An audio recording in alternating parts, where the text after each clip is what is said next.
Good morning. We have quite a few questions, so I'll read them in English and then translate them into Thai. Ajahn Buddhadasa will respond and we'll translate that back into English. We have a microphone here. If a question is responded to and you still don't get the answer, then feel free to kind of follow up the question. But since we have plenty of questions here, there's no need to think up new ones, since quite a large area has already been covered. Can you imagine you are the spectator at the birth of a baby? Wouldn't you be overwhelmed, excited from this occasion when a completely innocent human being enters into this world without any attachments except his very natural necessities? Or would you think of a normal process of life which leads to suffering? For us, this is just a natural, normal process of life. There's nothing strange, special, or anything like that about a baby being born. It's just something that happens naturally. Now, for someone with Buddhist understanding, this is not yet full birth. It's not seeing a child being physically born is not the full meaning of the word birth. It's not until the senses of that child are functioning normally. The eyes, ears, nose, tongue, body, and mind are functioning to the degree that the child can experience the sensual world, and then sense consciousness arises. And then there's contact with the world. And then the contact leads to vedana, to feeling, both positive and negative. And then that leads to desire.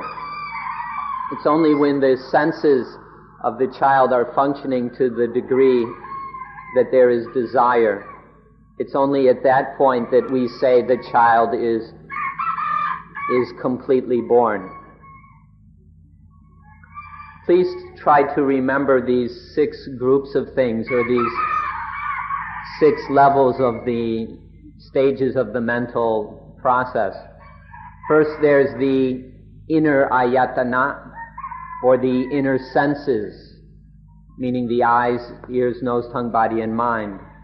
And then the outer ayatana, the forms, sounds, smells, tastes, touches, and mental objects. And then the 6 kinds of sense consciousness, eye consciousness, ear consciousness, and so on. Then contact, when the inner sense and the outer sense object, and then consciousness, when these 3 meet and function together, we call that contact. Then there arises the 6 kinds of feelings. Feelings based on the eyes, feelings based on the ears, and so on. And then lastly, the 6 kinds of desire. Desire towards things seen, desire towards things heard, desire towards things smelled, and so on, including desire towards things thought about, remembered, and so on. Please try to remember these 6 groups of things, because within these 6 groups or categories, there's a tremendous amount of things that we need to study and investigate. Basically, all we need to know can be found in our study of these 6 things, so please try to remember them.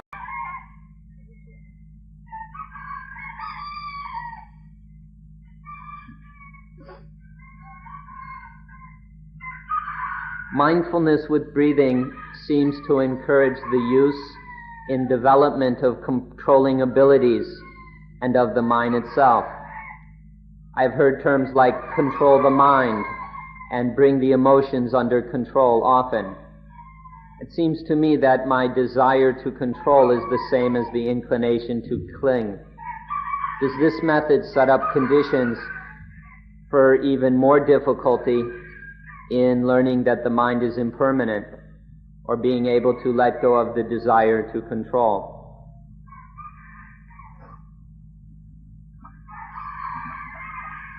The problem here, or the question here, seems to mainly be one of language, of semantics, that we understand the meanings of these words differently.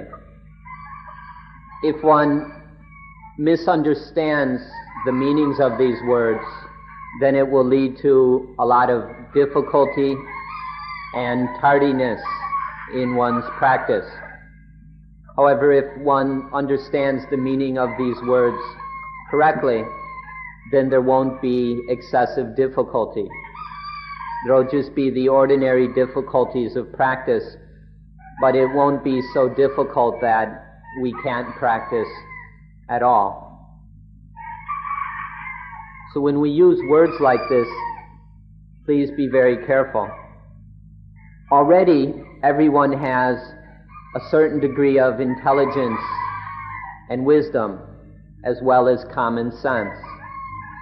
So then when we hear explanations about Dhamma, then those explanations are added to our innate intelligence and our common sense.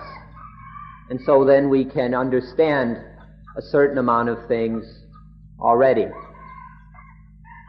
When we use words like control, or we use words like protect, prevent, regulate, destroy, get rid of, throw away, let go.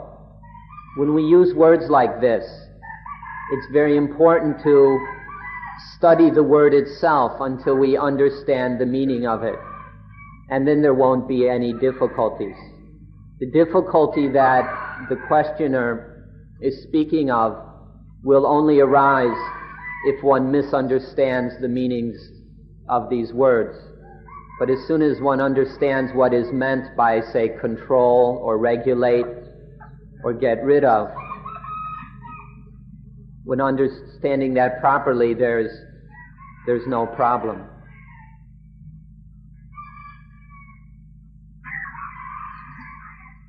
Do we need spiritual goals in life? If so, how can we avoid becoming attached to them?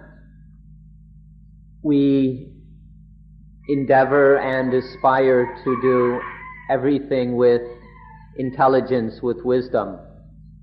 We already have some panya, some intelligence and wisdom. And so we endeavor to do everything with wisdom rather than with defilement and desire. So we can call this our spiritual goal, to do everything with intelligence and wisdom. This means everything we do, everything that wisdom tells us we must do, we do that with wisdom.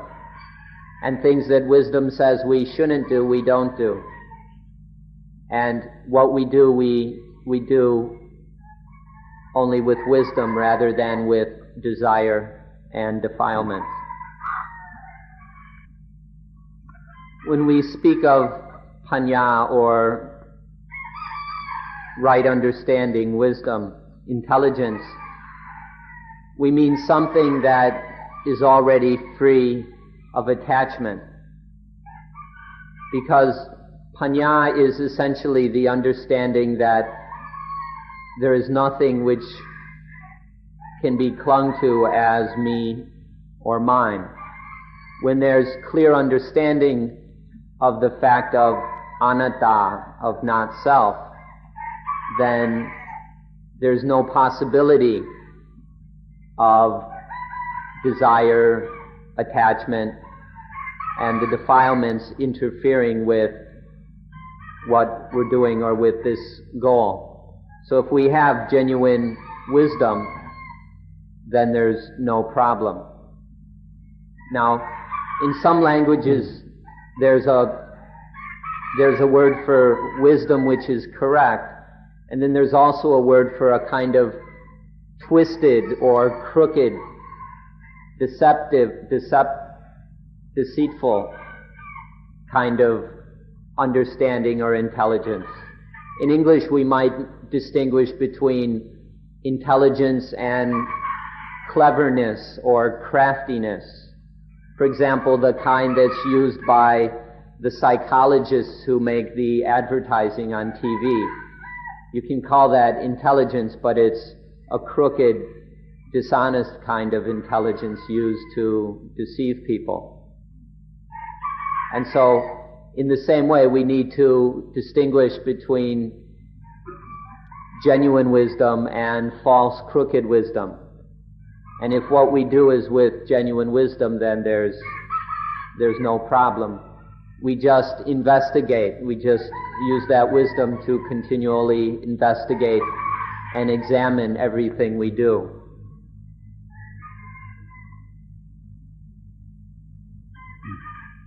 Does Buddhism believe that we're born without a self or soul? In the understanding of Buddha Dhamma, the feeling that there is a self or soul doesn't happen until there is desire. It's only through desire that this sense or concept of self or soul arises. And so when a baby is born, it isn't until after there is desire. And when we say desire here, we don't mean the natural instincts of the child for food and things. That's not yet desire. But it's only later, when there is desire in the mind of that infant, that there will be attachment to a sense of me and mine. It's only then that that this feeling of there being a self and soul is created. And then it grows until we believe in it so firmly that we can't see anything else. So it's through this process of, in Buddhism, it's very clear that when we're born, we're not born with some self or soul that comes from a previous life. That's a Hindu teaching. Please distinguish very carefully between Buddhism and Hinduism. There are many scholars in the West who mix the two up, which is quite irresponsible and destructive. Hindu teachings speak of some eternal soul that wanders from life to life, that reincarnates or whatever. That's their understanding. The Buddhist understanding is there is no such thing. There's no higher self or true soul or any of that passes from one life on to the next. Whichever one you agree with is up to you, but please don't confuse the two. It's to be very unfair. So please be aware that when this feeling or belief of self, of soul, has arisen in your own mind, notice that when the self appears in your mind, that's the meaning of birth. The self has been born. Dependent origination has taken one more spin. Because of desire and attachment, this self is once again born in the mind. And now for the baby, when desire first arises, then this spins once. And once it's spun once, it starts to spin again and again and again, as long as there is ignorance. And so be aware of every time this self or soul is born in the mind. In Buddhism, the self or soul is only a feeling, is only an illusion that occurs in our mind due to desire and ignorance. In other religions, the self or soul may be some eternal substance or whatever. Please understand the difference between the Buddhist understanding of self and other understandings of self. The Buddhist understanding is that everything that seems to be self is really not self. Because we are born ignorant, because we are born with incomplete understanding, then our life is not peaceful. And it's because our life is not peaceful that we must seek peace. And the way to seek peace is to get rid of that ignorance. If we eliminate the ignorance that is the basic cause of the lack of peace in our lives, then there will be peace. No matter what all the different things that we get born out of, in Buddhism, we start with the issue or problem of dukkha. And then we see where dukkha comes from. And then we deal with that cause of dukkha. In Buddhism, the understanding is that our dukkha comes from ignorance. So it's necessary to get rid of that ignorance, to get free from it.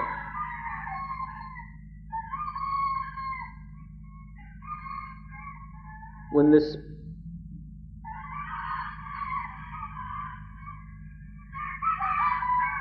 the speakers talk of self, it seems often to be a physical self. Do you see the self and soul as the same thing? Whether the words self and soul refer to the same thing or not depends on the language we use and the meanings we give to these words. You can define them however you want. Now we can take physical things as being the self. For example, when we attach to the body aggregate as being self. But equally, we can take mental things as being self. For example, when we cling to the feeling aggregate, or the perception aggregate, the thought aggregate, and the consciousness aggregate. So it also is very common that we cling to mental things as being me, as being mine. But be careful, don't let the mind get tricked into attaching to any of these aggregates as being self or as belonging to self. Don't fall into the trap of taking the body aggregate or the feelings, perceptions, thoughts, and consciousness aggregates as being self. For the people who speak of a soul, of an eternal soul of some sort, that's up to them and their beliefs. We, however, do not speak in that way. In Buddhism, the word nature is very broad. It includes everything. In Buddhism, there isn't anything that isn't nature. But this word soul or self, these are just concoctions of the mind. These are just words, ideas, and illusions concocted by the mind. Nature includes everything. It's far more than these little concoctions, little creations of our mind.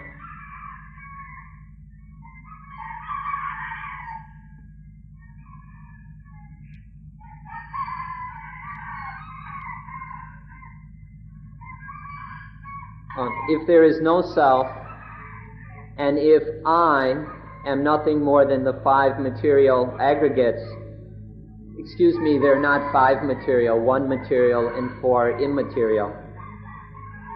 If I am nothing more than the five aggregates, how can there be free will? What is it that does the willing? This is a little hard to translate because in Buddhism we don't have the term free will. This is a word that comes out of Western thought that believes in self, but I'll do my best to translate. Our understanding is that the concept of self, as well as the concept of soul, is just momentary stupidity.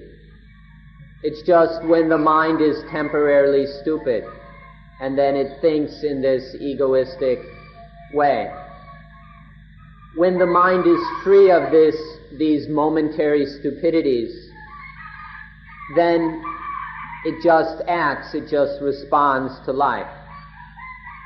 When the mind is free of those momentary idiocies, then it is free of dukkha and can just act in the correct, healthy way.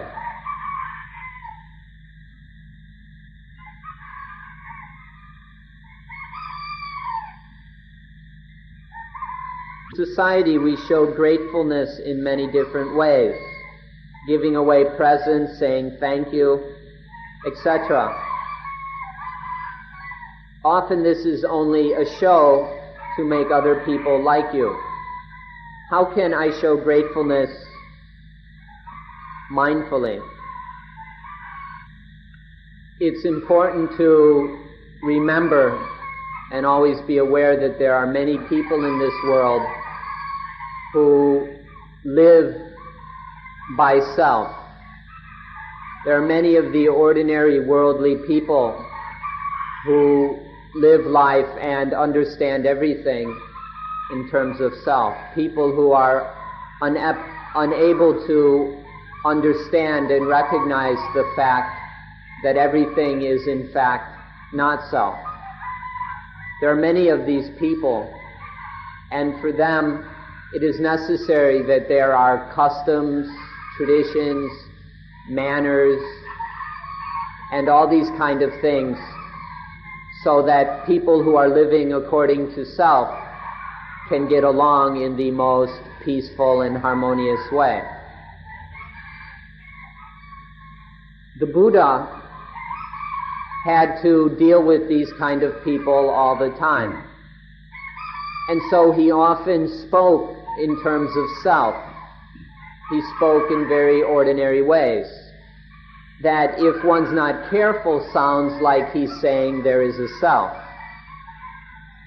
But this was just speaking in the appropriate way to certain groups of people. But in the Buddha's mind, there was no sense or belief or thoughts about self. He had to speak in terms of self to communicate with ordinary people. But he didn't actually feel that way or experience life that way in his mind. Now there are some people who live according to the principle of not self. There are people who don't base everything in self, who don't understand everything in terms of self. But for those who still need or are unable to let go of this belief in self, then they need customs and manners and things so that they can live more unselfishly. And then as they evolve to the point where they can get free of this self-illusion.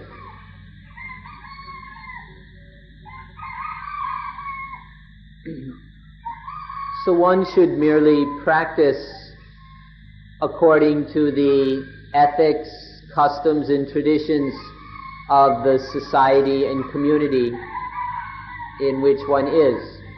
The right way to show gratefulness, for example, it depends on the community you're in. Just do things according to the customs and manners of the people who still have self, who still live according to self. If you follow their customs and manners, then you you won't have any problems.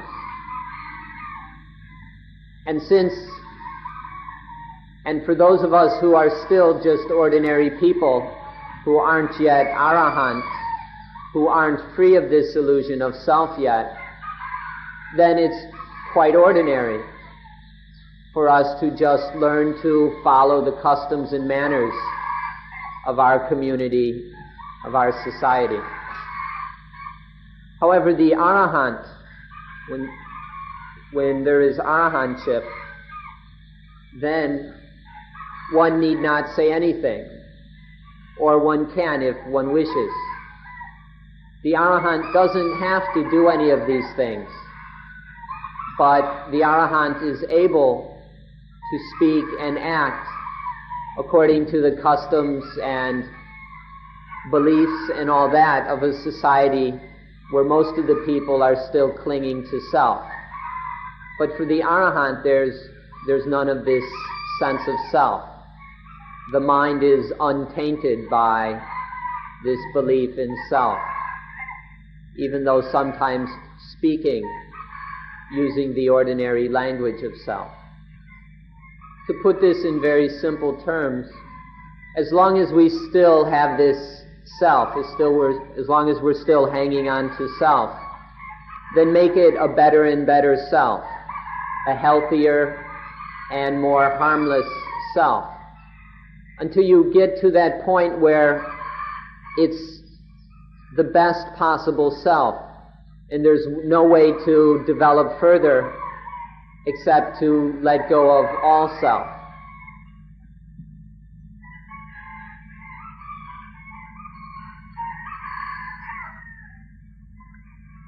Is teaching people to let go of wanting because it will lead to dukkha a way of making them fearful, a way of dissuading people to live their life as they want, ultimately a way of controlling people and suppressing the masses?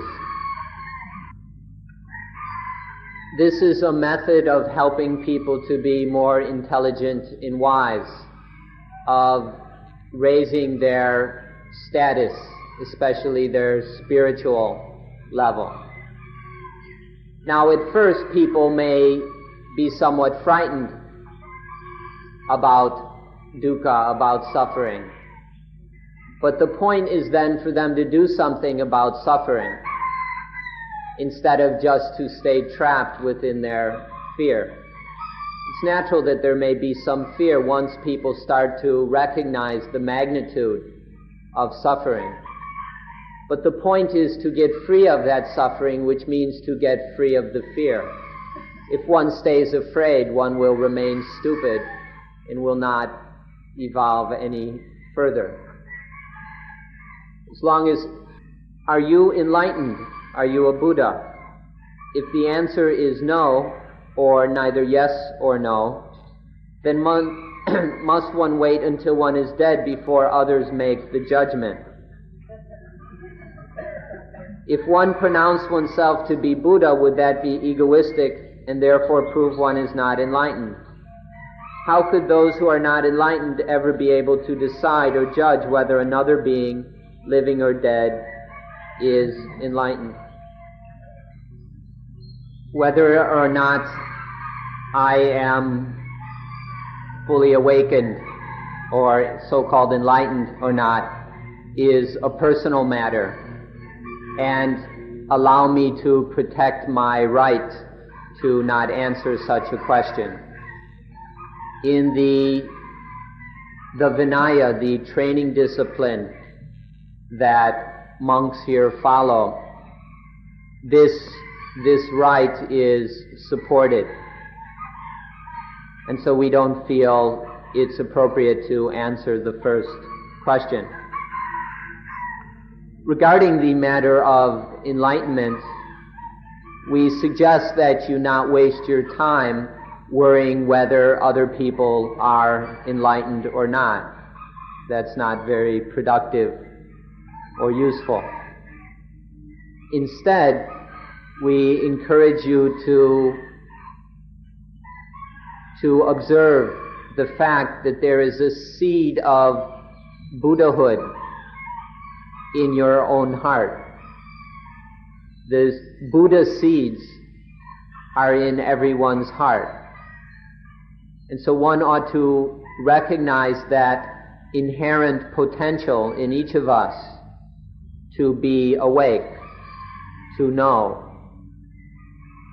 and to develop that potential to allow it to grow and evolve into Buddhahood. So instead of worrying about other people, which is not a matter of wisdom and doesn't really do us any good, just focus on this Buddha seed within oneself and see whether or not it has fully awakened or not.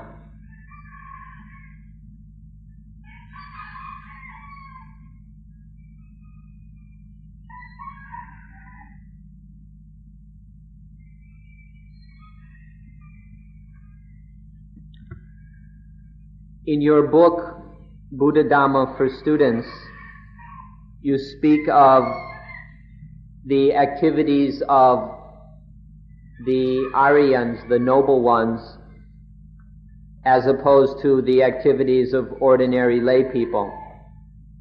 You speak of dancing as the behavior of madmen, and that laughter is regarded by the noble ones as the behavior of immature children. If we could laugh less, it would be a good thing, and not to laugh at all would be even better. That the noble ones look upon dancing and laughter as pathetic. They see them as unnecessary. The questioner is basically quoting from one of Panajan's books. The question is, how can any human being consider laughter to be bad? Notice he never used the word bad. How can it be considered bad, pathetic, when it can bring such healing, such joy to life? Why live life without such a beautiful gift, a beautiful energy?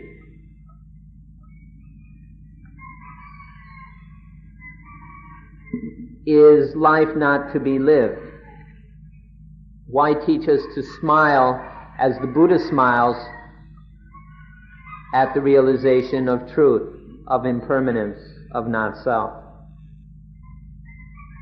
We should first ask ourselves whether the motivation for dancing, laughing, singing, or whatever is intelligent or foolish. We should ask ourselves if the motivation to dance, to sing, to laugh is intelligent, then why do something that's so tiring, that burns up, uses up so much energy?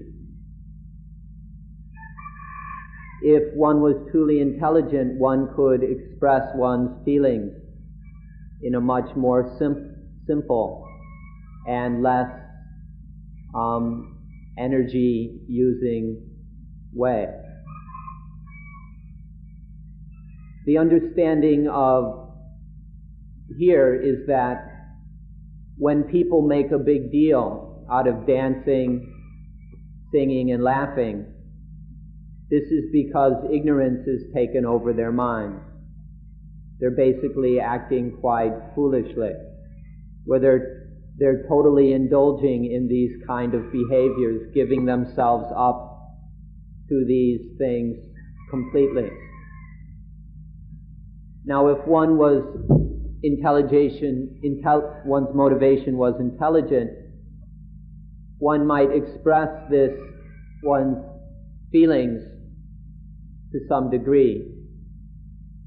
But why is it necessary to jump up and down for hours to express one's happiness or joy?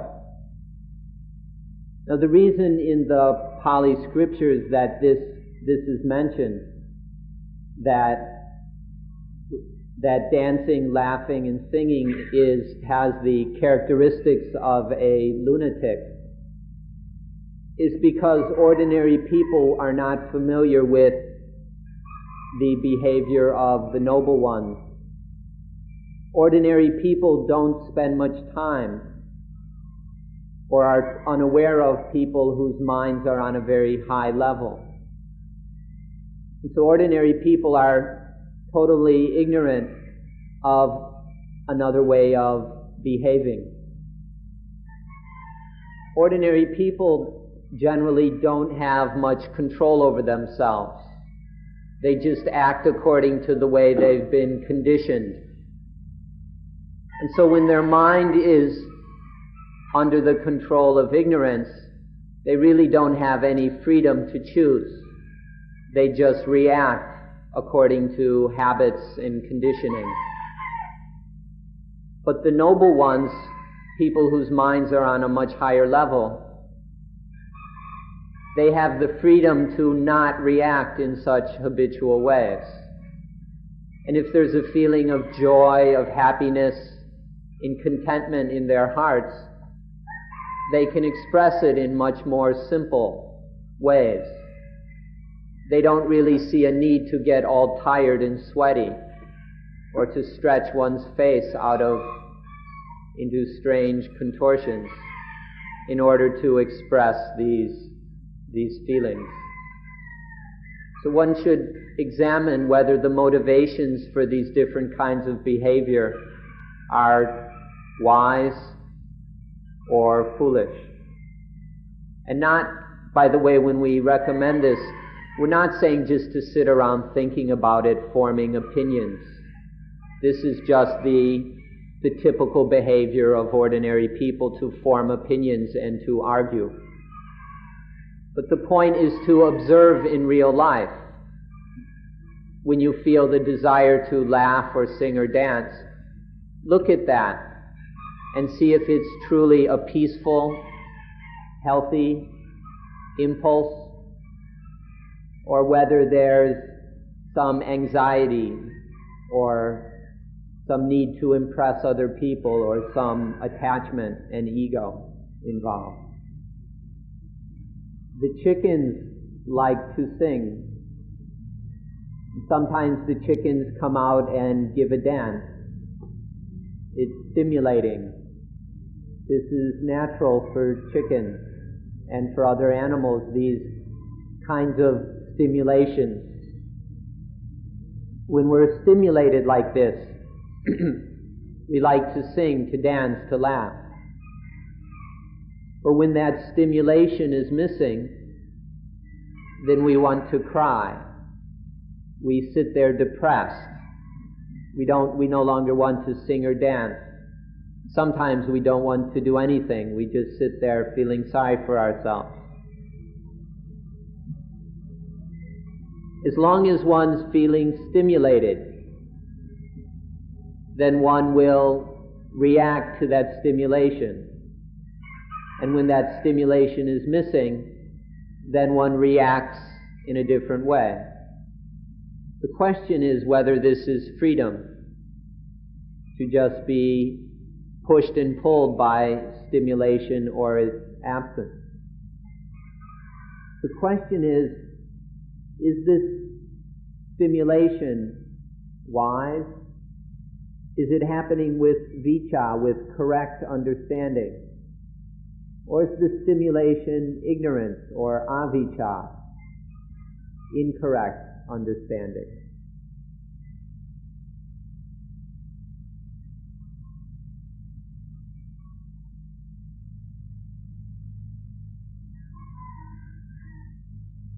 Here you do not believe in reincarnation. What in Buddhism, what in the Buddhist teachings leads you to this conclusion? Also, how does it make your practice differ from those that preach reincarnation? I don't believe in reincarnation, but I believe absolutely in a reincarnation that's beyond reincarnation. This reincarnation, in which I believe very firmly, is a spiritual kind of reincarnation. It's different from the physical kind of reincarnation that people talk about. If you study, I'm talking about the reincarnation that happens within our minds every time the cycle of dependent origination spins. Every time in our life, each day, when there's a spin of dependent origination, then there is a reincarnation. But it's a reincarnation of ignorance, through ignorance of the illusion of self, of me. This is what's reincarnated. It's not a physical kind of reincarnation that I believe in. Now, this belief in physical reincarnation is ancient. It occurred much before Buddhism, in what is often called Brahmanism, or in the Upanishadic teachings in India. And these spread to this part of Southeast Asia long before Buddhism arrived. And then since ancient times, the Thai people, as well as the Burmese and the Cambodians and other people around here, have had believed in a mixture of Hinduism and Buddhism. The so-called Buddhism of Thailand is still mixed up with the Hindu teachings. And so many ordinary people, especially the children or the people of weak intelligence, still believe, although they may call themselves Buddhists, still believe that there is some kind of physical reincarnation. But those who examine this issue very carefully will come to understand a different kind of reincarnation. Not physical, but spiritual. The kind of reincarnation that can happen to each of us many times in one day, where the illusion of self is reborn in our minds because of ignorance. So please be very careful to understand this understanding of reincarnation. Don't mix it up with the Hindu understanding. Although many Buddhists may make that mistake, please don't make it yourself. Understand the spiritual meaning of the word reincarnation. The thing that happens every time there is a spin of the process of dependent origination. The physical kind of rebirth can be very beneficial. It can make people good. It can make them behave well. But the spiritual kind of reincarnation, the understanding of it, takes people beyond goodness. It helps people transcend the good. And then people are free. They have no more doubts, no more questions, no more problems.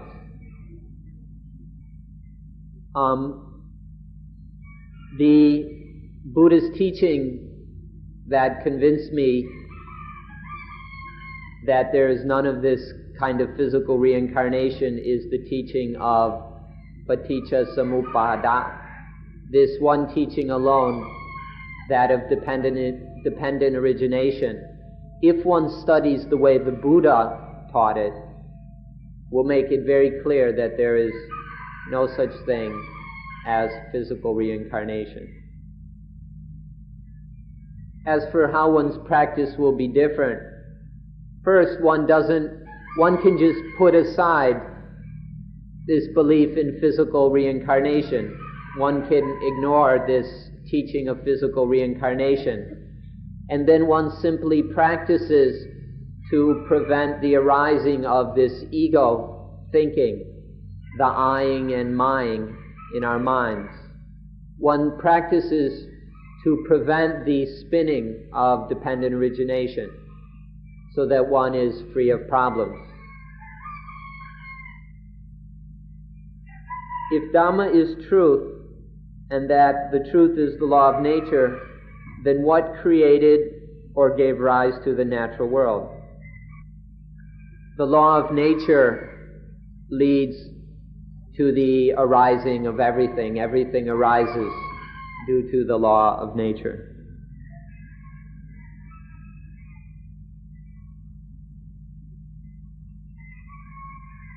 Speech often causes many problems for most of us. Could you suggest ways that we might control our speech without seeming antisocial? There are many problems with words and language because people give different meanings to words. Because we understand words differently, we can create a lot of misunderstanding and problems out of that. So as we study Dhamma, a lot of what we're doing also includes the study of language.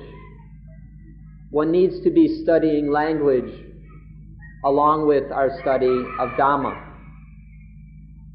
Otherwise, we won't understand Dhamma very well. If we just understand things according to our old opinions, if we just think according to our previous knowledge, then we won't have much chance to understand anything new. And so we need to look carefully at the meanings that we give to words already, and learn to look beyond those meanings to understand the new meanings of words.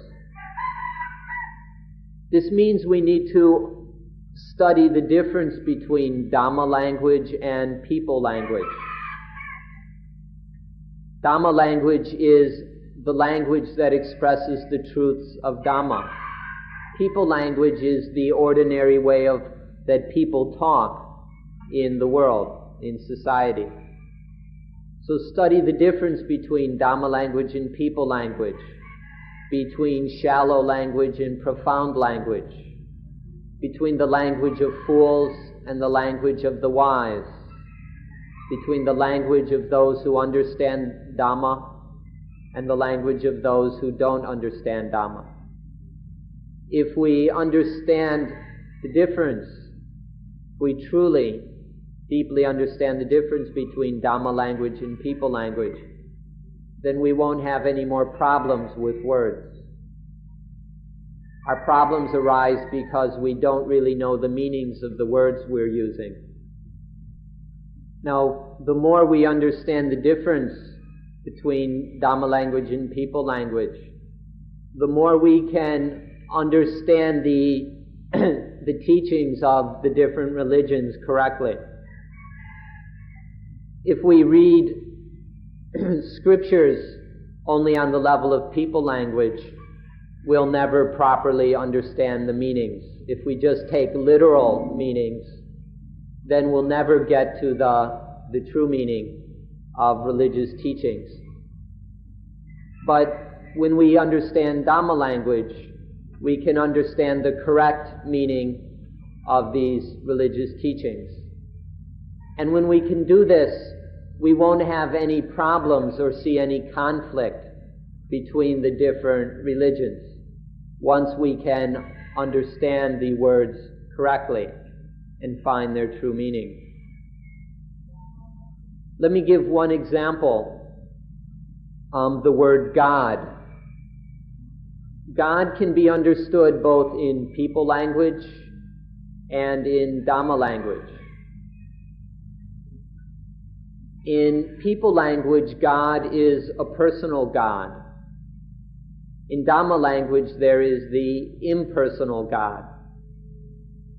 Now, both kinds of God point to the supreme thing, the highest thing.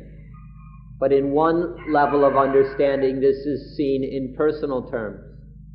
On another level of understanding, it's seen in impersonal terms. We should understand both meanings of the word God, both the Dhamma language meaning and the people language meaning, and then use them appropriately. When you're in a place where you should use people language, then speak in people language. When you're in a situation where one should use Dhamma language, then use Dhamma language. In the Middle East, in Palestine, we speak in one way, in India, in another, and in China, yet another.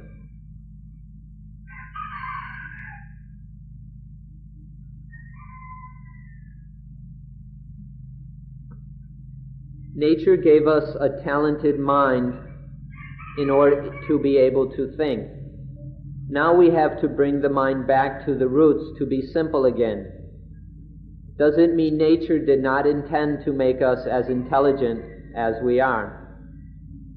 By the way, it's an assumption that we are intelligent. Some other species may not agree. First, the translator would like to point out that in this question there's a mixture of both what is being taught here and your own interpretation of the teaching. This has been true in many of the questions, where there's a mixture of what we're saying and what you're saying. And so this often leads to some confusion. For example, we don't necessarily say this is something about going back to one's roots. And so adding these little things can lead to confusion. It helps to be careful about this, both in formulating your questions as well as trying to understand what's said here.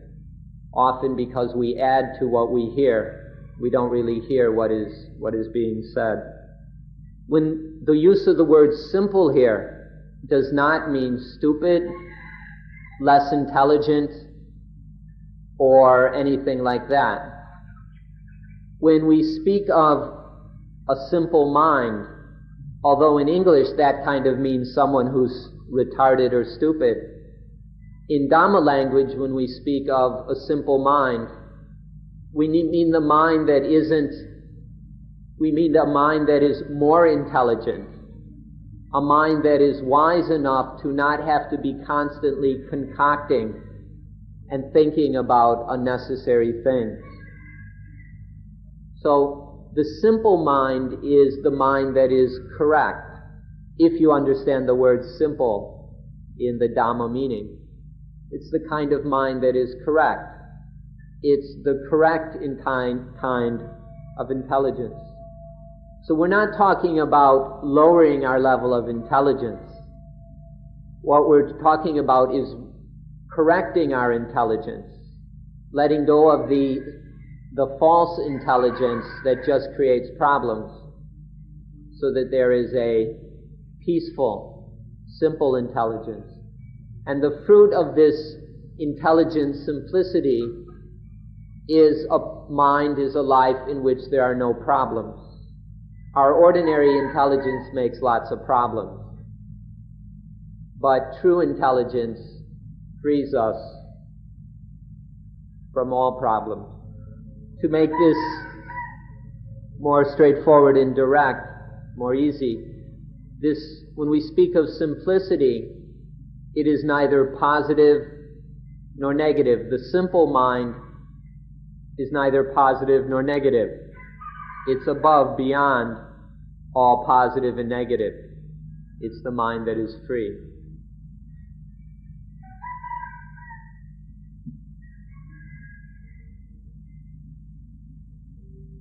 There is no proof for the existence of a self. What is it then that keeps the individuality of a person in one body together? This question also is mainly a problem of language.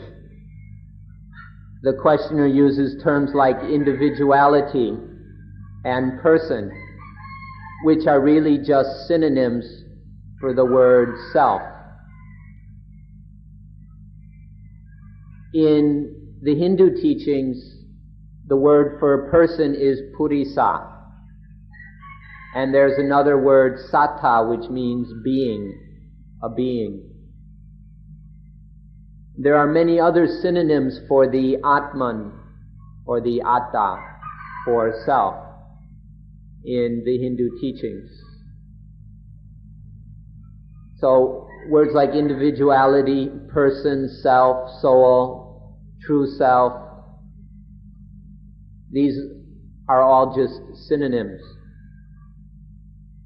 Now, in Buddhism, it's recognized that these concepts about self arise from ignorance.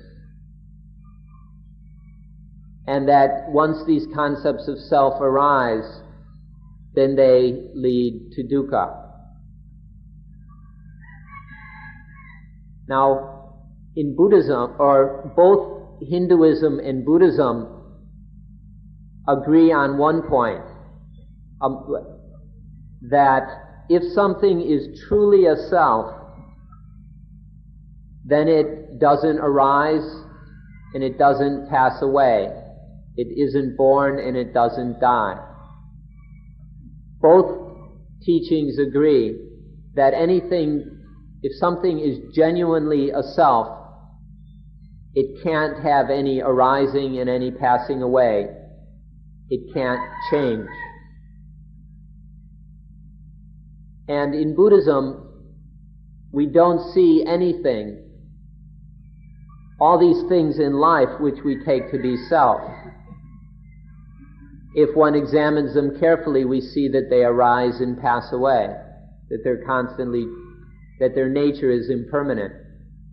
And so, you can't find a self in any of these things that we're clinging to as self. Now, this approach is what we call Buddhist art. If one uses this approach of examining the selflessness of all things, then this is the most skillful and direct means for eliminating dukkha, for freeing us from the pain and hurt in our minds. If you're interested, you are most welcome to use this Buddhist art. If you're interested in art, we encourage you to try out this Buddhist art, the way to directly eliminate the problem of dukkha. In order to make this understandable to children, you can teach in the following way: that this thing people call self is merely the reaction or byproduct of things which arise and then happen naturally. There are lots of things that arise and then just happen according to their nature. And the byproduct of much of this is this sense of self, the thoughts of self. For example, it isn't until we see that there arises the concept, I see. We have to hear first for there to be the I hear.